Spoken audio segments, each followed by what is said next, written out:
Hey Stink, welcome to this week's Noise News. We're happy you're here because we have some big stories to share with you this week. Oh, yes we do. I've been hearing a lot about the election lately.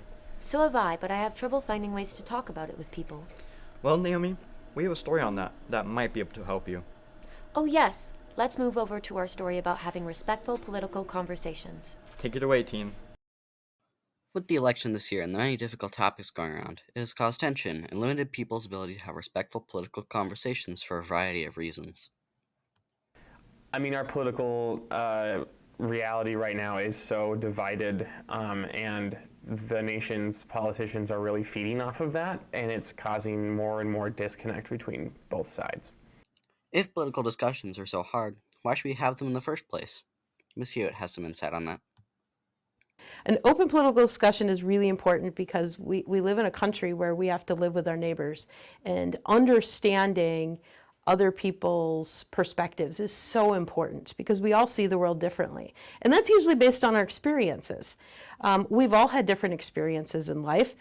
There's no judgment in that, it just is.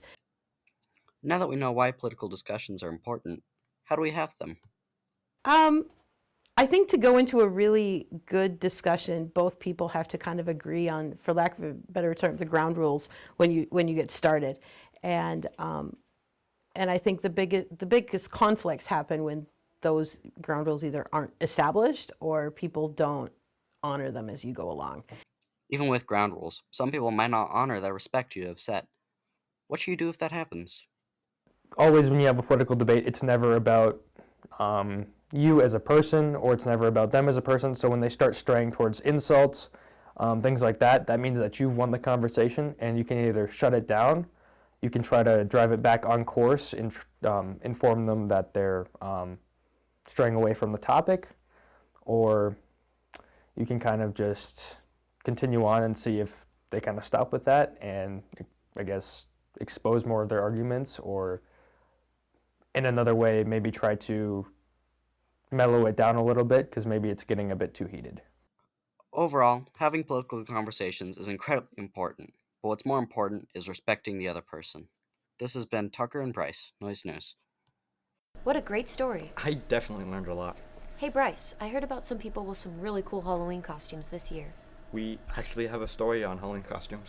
That's exciting. Let's hear about it. Over to you, team. Halloween is a spooky holiday enjoyed and celebrated by many. One of its many attractive traits are the costumes. Here at Spectrum, both students and staff alike dress up for Halloween. In this story, we will be going over some of our fellow peers' costumes for Halloween. My costume is a 1974 sky blue AMC Hornet. Well, we're going together, and I'm going to be Padme, and I'm going to be Anakin Skywalker. I am going to be a hobbit with my little brother. I'm going as Samwise Gamgee, and my little brother is going to be Frodo. Whenever I do a costume, I'm looking for the easiest possible thing. I don't want to spend a lot of time getting ready. I don't want to spend a lot of time putting something together.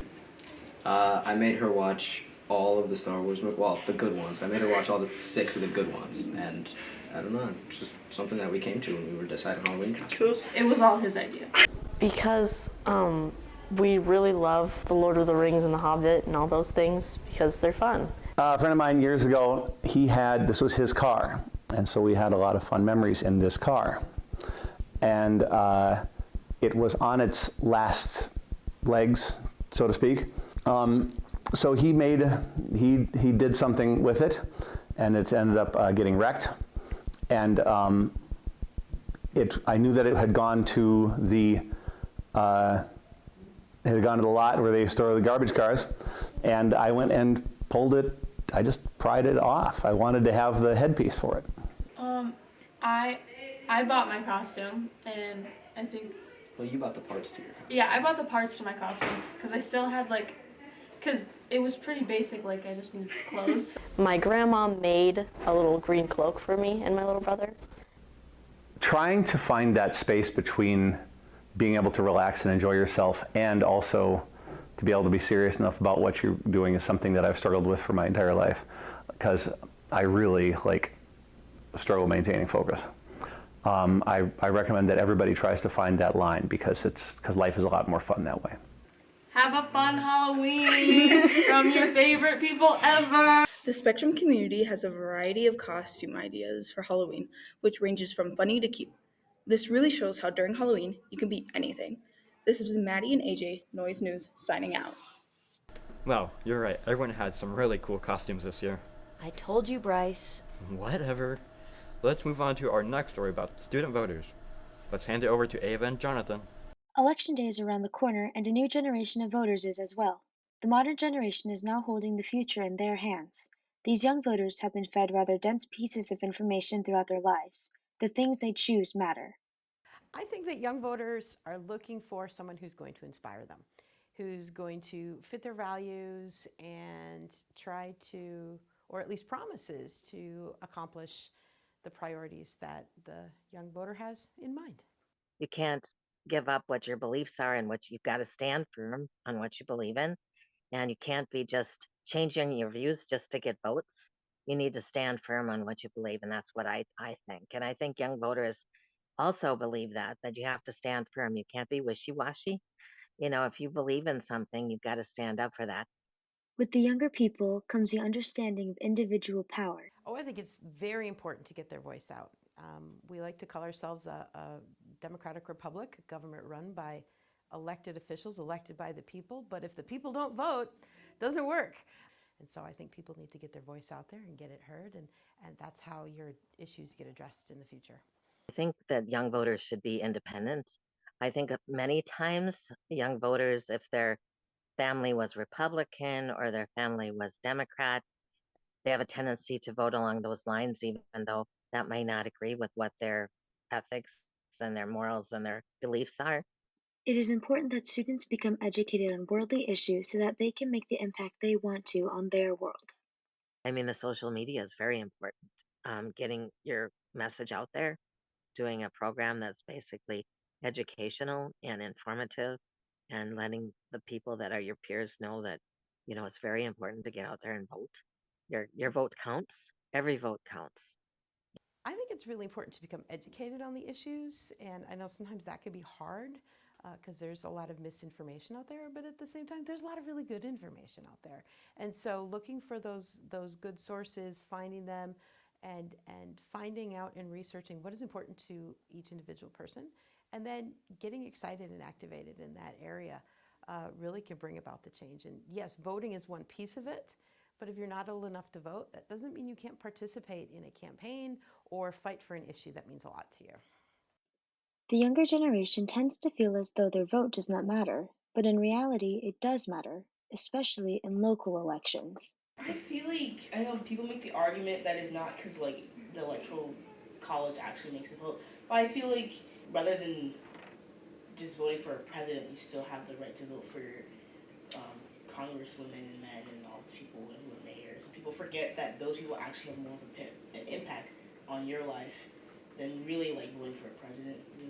I think a lot of politicians are starting to really realize that young people are motivated and excited about politics and really want to be involved in changing the world. And so I've seen in the last few election cycles that more and more politicians are paying attention to the younger vote. The issues that have impacted a lot of young people haven't really been addressed as much in the last few decades. So the fact that they are being addressed more, I think it's fantastic. And so I think young people need to just get their voice out there. The best way for students to learn about politics in their community is to have conversations with their peers. I know that like talking about politics is always something that's always trying to be shunned away, but it's good to talk in a respectful manner about politics and talk about why you believe that so-and-so is best because of your personal experience. And I think people forget that people's want to vote for certain people are because of their personal experience, and some people don't see the bigger picture. So allowing people to see beyond yourself, see beyond what you see is important to why people vote. I think people need to get out, talk to other people. I know that's sometimes scary to have conversations with other people about politics. It can be very difficult to do. But at the same time, understanding different people's perspectives and where they come from is so important in really kind of bridging some of these divides that we have within our culture. So we are all on the same team in the end. This has been Ava and Jonathan, Noise News. Those were some amazing stories. Yes, they were. Now let's hand it over to commercial crew to end the show off. Many of you guys have seen our YouTube, but did you know we have a website? Our website is shsnoisenews.org, and this is our homepage. Here, there's our social medias, breaking news, the weather, the weekly segment, recent stories, and more. Back at the top, you can look in categories, find your Noise News staff, or search up a specific story. So if you ever want to find out more about Noise News, check our website. I hope you all enjoyed today's show and have a wonderful rest of your week, everyone. This has been Bryce. And Naomi, keeping you in on the noise. Tuesday is fun.